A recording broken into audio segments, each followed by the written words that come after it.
Split is halfway through as we now in on the race to St. Louis. You'll hear who the analysts have as a front runner for MVP, rookie, and coach of the split later on in the countdown. Teams made their way to the stage just moments ago. Hello, everyone, and welcome to the LCS Countdown, where for 30 minutes we pep talk the bottom and challenge a robot to some league stats until the timer reaches 0, and we jump into Champions Select. High's back with us today. I'm back. Just in time to defend his Echo Fox prediction, I'm sure, as Rush lost on Saturday. No secrets given out yet, guys. I'm not giving them out. It's just an assumption. I don't know who I voted for, but You don't know who? It's a secret for now. All right, fair enough. Time to shine a light on a player that concedes the need to carry just to say I'm helping. Brought to you by State Farm. In his win over CLG, Smoothie put on a monstrous performance that not only won the game, but led to Sven breaking the LCS record for gold differential at 15. Take a look. Lane bully. Ooh, bottom side. Oh, it's first blood over to TSM. See both junglers hanging out top. Oh, the map. Smoothie again. Bottom side, it's Smoothie setting things up daily, nightly, and ever so rightly. Got a very big problem on the bottom side. And it Speaking of that problem on the bottom side, Sven's got his ulti. He's going in. He needs one more shot to do it, and the heal makes it happen. Gonna roam up here, right through the brush. Bow Frost. Oh my God, that went right past the minion. That was crazy, actually. I don't know if this is the right stat or not, but Reddit claims that it was also the fastest all outer turret platings have been taken in that game worldwide. So pretty huge game out of Smoothie, who chalked it up to just I can land hooks. Those are some hard hooks to hit, though, to be fair. I do know something factual. I was casting that game, and that is the hardest carry that I have seen all year for sure. Probably in the last, 3 years from a support player. That was actually insane. 3 years? Yes. It's from always, a support player. He He went literally killed Stixay every time he came back to lane, then went mid, killed there, and they got all the turret plates on bottom plus turret plates on top. Secured a very solid win for TSM, which moves them up into a tie for third. Let's pull up those standings and take a look. Team Liquid, Cloud9, FlyQuest, and TSM fall in line at the top, while the teams below them in the standings look to turn things around at the start of the second round robin. Now, yesterday, we had some back-and-forth matches, which reaped some delightful rewards for one analyst's LCS stock market portfolio, and that would be Kobe. Oh, 12 shares of Clutch Gaming. Let's see what the overall value of that was. 348 in stock market value. One now, right? How does it feel? How are you spending that cash, Kobe? I'm actually feeling a bit worried. I want to invest my cash because having all 12 in one stock is very risky. If they lose the next 3 games, That's what I was gonna ask. Would you pull it out now if you could? If I could, yeah. Okay, you cash out. You gotta commit. Plus, this you is need to commit. This one-day gains is bigger gains than any of us have made in any of the sessions. That is Very true. Very true. Who's their opponent today? Are they likely to win this game, do you think? Optic. I think all of their games are winnable. Okay, all the games are winnable. So then, you can kill for it, Kobe. They are playing Optic. Good call on that one. There as well. Oh, let's take a look at what our schedule is for the day. Perfect timing. First up, it's Golden Guardians going up against Echo Fox. Optic versus Clutch Gaming. Shortly after, with FlyQuest facing TSM in Game 4. FlyQuest versus TSM. Now, that sounds familiar. I thought there was something I was supposed to do the next time FlyQuest played TSM. What was that? All right, let's go ahead and see which game we've got for today's weekly wager. Ooh, and it will be TSM versus FlyQuest. It's a ghost pepper hot sauce. Where's Kobe? Where's Kobe? Where's Kobe now? Where's Kobe? Where's Kobe? He was here earlier today. Kobe. Wait, that editing makes it look like I was here when you announced it and then I left? That's not true. You were gone, Kobe. You ran missed away. out. You missed out on the post game. I was sick that day. I left way earlier before the results even came in. Sick or not, Kobe, the bet was placed. The wager was placed, and you must pay up. So I have good news for all of you. That will take place in the 4th game of the day. Kobe will get his just due. When it comes to the hot sauce, it shall return. For Game 1, though, Coach Anero says that his desire to beat his old team outweighs any potential superstitions around Rush. I am usually superstitious, but it's usually about my own pregame rituals, which are that's been carrying over since Echo Fox, and they're all kind of dumb. But no, I don't really care about their whole 0-2 thing. It'd just be nice to beat it. It's a big matchup for me and Henrik, especially, but every game overall for us right now is kind of the same, where we just want to make sure we get a win. We need the wins for playoffs really bad. So yeah, we're just going out doing our best, but it's just another game for us. Now, Freak and Azael are bringing you Golden Guardians versus Echo Fox in not too long, so let's go ahead and find out what they're looking for in that game one. Thank you very much, Das. Just to give you an update on Rush's chances, we've heard Inero talk about the curse where Rush never goes 0-2. Since last week, they've gone up to 1 in 131,072, assuming that each Sunday game is a coin flip following a loss on Saturday. So I'm fully believing that the Church of Rush is a real thing. I'm syndicating it. That's probably not the right word, but I don't know better words for that. So can the Golden Guardians, my question is, can they commit deicide? I don't know. We're going to have to find out, but it's not that tall of a task, I think, for the Golden Guardians if you're looking at their performance over the last couple weeks. Because coming into this weekend, they were 3-1. In their last 4, their only loss had been to Team Liquid. They did fall down yesterday, but I was really looking at the bot lane there as the main source of that weakness. They did play Ornn plus Yasuo. They went MR runes into this Aurelia Alistar matchup that got absolutely slammed, and the rest of the map was doing okay. So this game felt more like kind of just an aberration where it didn't really go to plan for them in the bot lane. Things went bad, and everything fell apart around that.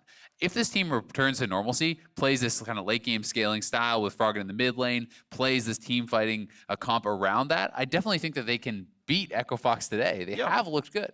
Yeah, I think these players are definitely good enough to do so. Of course, it's going to be still tougher. This was the first team they placed. They lost against in the first round robin, but maybe Golden Guardians can turn it around and start to move back up the standings. They're only 1 game away from playoffs after all. But now we're going to take a short break. When we return, we look at the MVP race, and Riv ranks the most important quality in a pro. You won't want to miss it. What could that be? Don't know.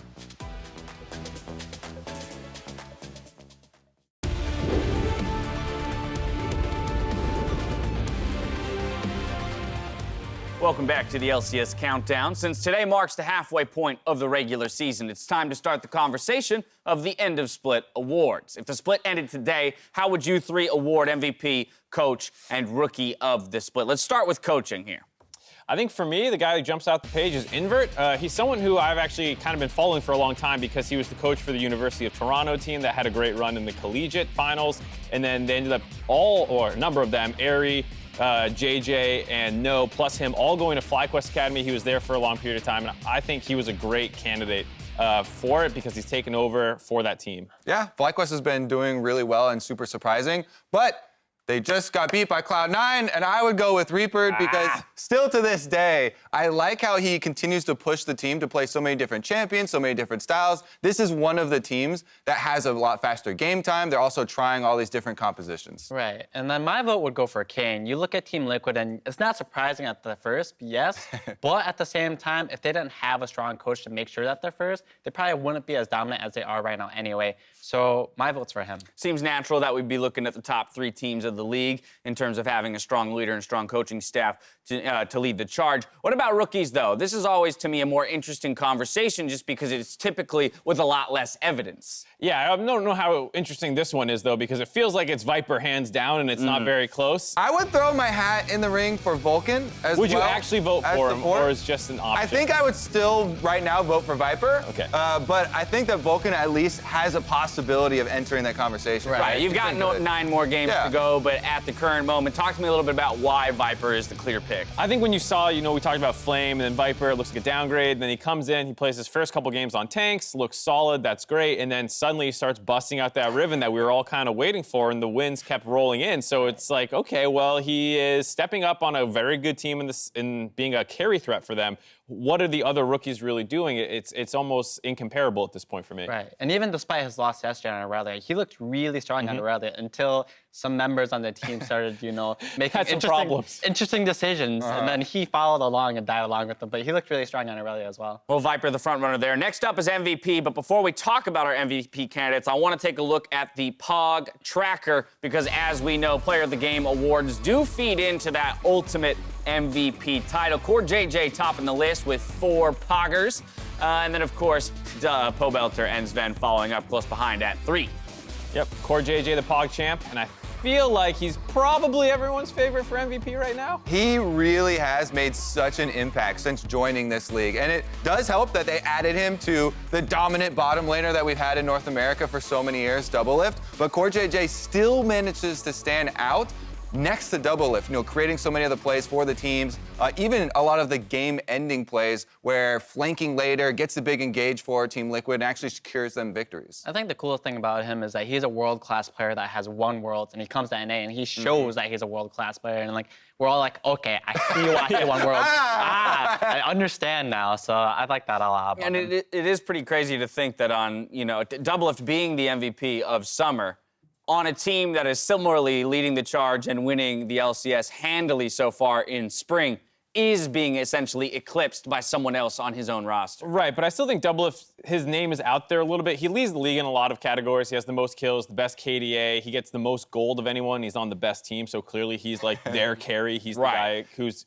getting the kills to win the game. It's just that he's constantly being spoon-fed by Core JJ right now. But I think Doublelift's name is still out there. All right, offside of TL, though, let's talk about somebody else in the league who's come up quite often. That's Licorice in the top lane for Cloud9. How do we feel about his MVP prospects? I mean, it's not a big surprise to a lot of people. He won the Rookie of the Split in spring last year, and this spring he's got a whole year under his belt. He's shown with Worlds experience that he still is a top caliber top laner, and most of the top laners in the league, actually every single one that I've talked to, has ranked him as #1. Right, and even himself has ranked himself as #1. So Every single one. come on. Who else can we vote for that? I mean, in the top lane, right? It's funny. We were having a big conversation about this yesterday. Hooney saying Viper's #2 to Licorice, and it just kind of, as Licorice had a fantastic rookie season just last year, and was picked up that honors for himself. Do we think Viper's following in a similar? On a similar path? What did Licorice have that Viper doesn't, or what does Viper have that Licorice didn't in his rookie? I would think that FlyQuest would be super happy if Viper is following in that path, because that's like a golden path that's there, the world. straight to the top. He definitely does have some more work to do. You mentioned it a little bit, Mark, but there's some plays where it does still look like Viper's following, just because, it kind of defers to the more senior members on the team, even if it might not be the best choice. And I think when Licorice came onto C9, they put a lot of resources into him. He was always getting counterpicked. They were always ganking for him. And I feel like Viper hasn't had quite the same support because they've been playing a little bit more around Turtle and Pobelter. Well, just a quick glance at what these guys are thinking when it comes to the Split Awards. Meanwhile, Riv explored something deeper, deep in the roots of the LCS players that make them stand out. Riv, talk to me. Thank you very much, Dash. Coming into this weekend, I noticed something. More beards in the LCS. What does it mean? I had to dig deeper. Take Zeyzal, for example. By far, the greatest beard in the LCS. Already 2 Player of the Game accolades and touts top stats in multiple categories for support. You don't just get #1 KDA without face foliage like this. You have to be cutthroat. Don't believe me? Check this out. Do you even know who this guy is? The stats are real, but is the picture. What about this guy? And those stats.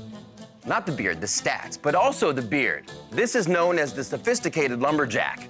Is this growing on you yet? The current list is small, but the beards filling it are monumental. This segment also comes with the prediction that Viper will start to fall off soon, since he has recently shaved his beard. The only other thing you need to know that is if you aren't on the beard tier list, you're on the beard tier list. We're gonna be stepping away now, but when we return, Dash and friends do battle with a robot, and Kobe has a pep talk for the teams at the bottom of the standings.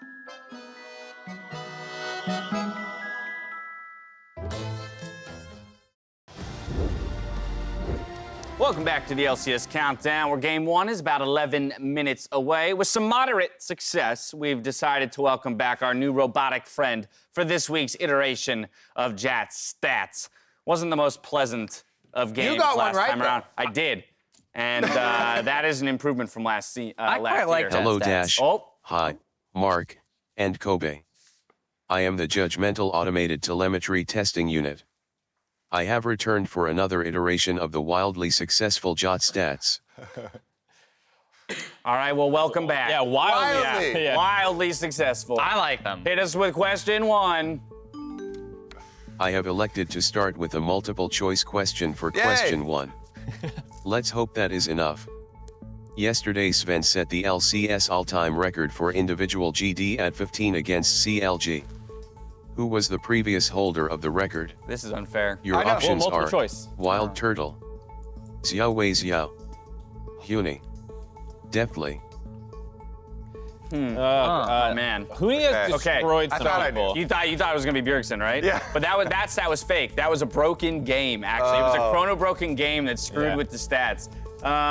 So I'm it's either Huni or Turtle for me. I think I'm gonna go Huni. Really tough. But why would definitely be on the list if I like the Xiao Wei Xiao call. I think it's a bait. I like the Xiao Wei Xiao call. I think definitely is a bait. I want to go he had Xiao a Wei crazy Xiao. Kaisa game last year, didn't he? Yeah, and he had a couple Heimer games, or maybe he Whoa, got he had the far fun ahead. one. Your answer Let's all was- take one. Let's all take one. I'm taking Huni. I'll take definitely. I got Xiao Wei Xiao. What?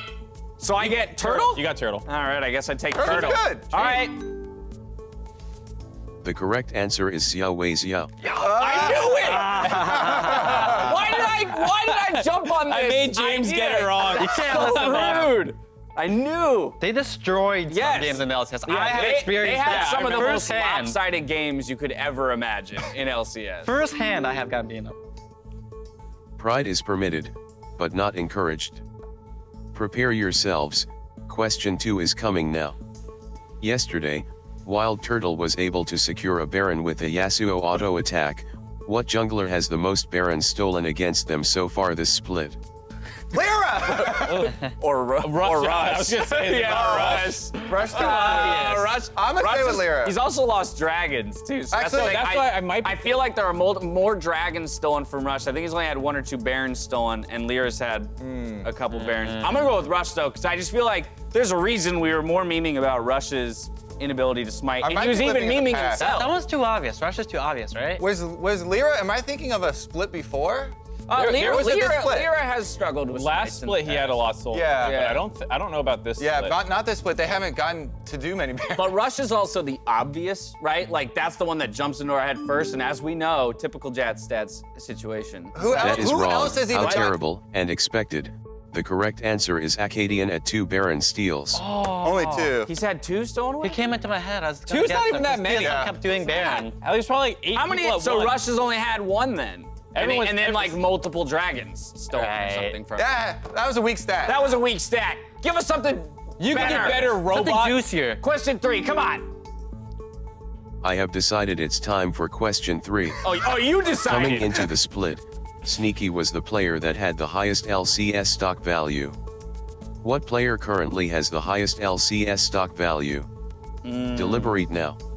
All right, so it is. So Core okay, so JJ. actually, so here's well, before we deliberate this question, I'm going to I'm gonna clarify say something to Sneaky. people. So as you know, the LCS stock system, the teams have ELOs or stock prices, but that is determined by every individual player on that team having an ELO that is, you know, essentially aggregated.